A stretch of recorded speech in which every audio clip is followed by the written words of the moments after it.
So this is number 36, when negativity colours everything, understanding negative sentiment override. This is part 3 in a 5-part series on subtle but corrosive relationship patterns. And the term negative sentiment override comes from John Gottman, and we use it in one of the modules on our Working with Couples certificate training, which is designed for therapists.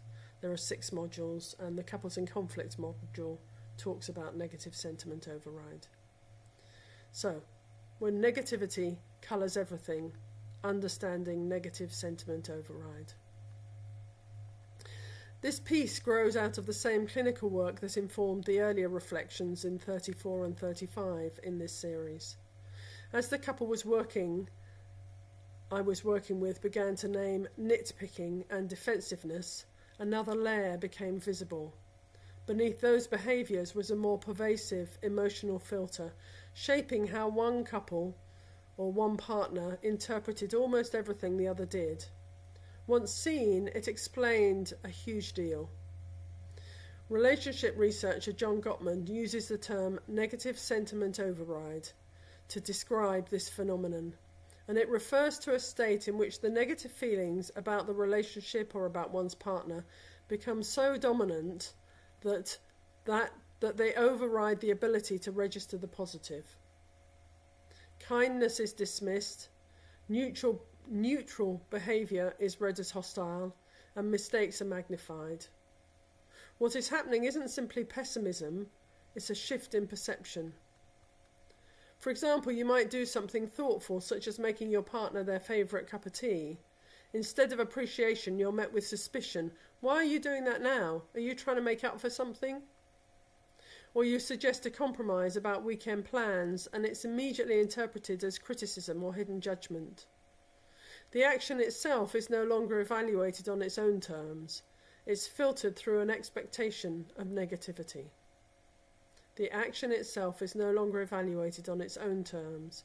It's filtered through an expectation of negativity. I think that's the best description, really. Over time, what this does is it creates a profound sense of unfairness. Your positive qualities, your care, your effort, your competence, your affection, seem to disappear from view. Compliments are discounted, goodwill is mistrusted, and constructive feedback is experienced as an attack.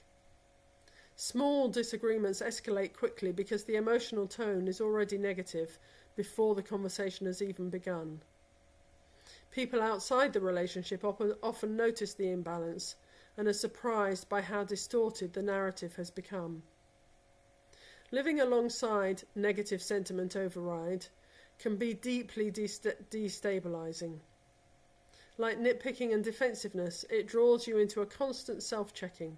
You may find yourself working harder and harder to be seen accurately, while feeling increasingly unseen. Protecting yourself starts with understanding that negative sentiment override is a perceptual pattern, not a fair assessment of you. Staying grounded in your own reality really matters. You can't control how your partner interprets your actions, but you can stay connected to your own intentions and values. Where possible, naming the pattern gently can help. In calm moments, this might sound like, I notice that my intentions are often assumed to be negative, and that's really painful for me. Avoiding the pull to match negativity with defensiveness is also important, as this only reinforces the override. In some cases, therapeutic support can help a partner become aware of how entrenched negativity is shaping their perceptions. Negative sentiment override can make relationships feel draining, unbalanced, and bleak. Understanding it not as a personal failing, but as a relational and emotional filter can help protect your perspective and help you protect yourself, reducing escalation, and then you can begin to reclaim a more stable inner ground.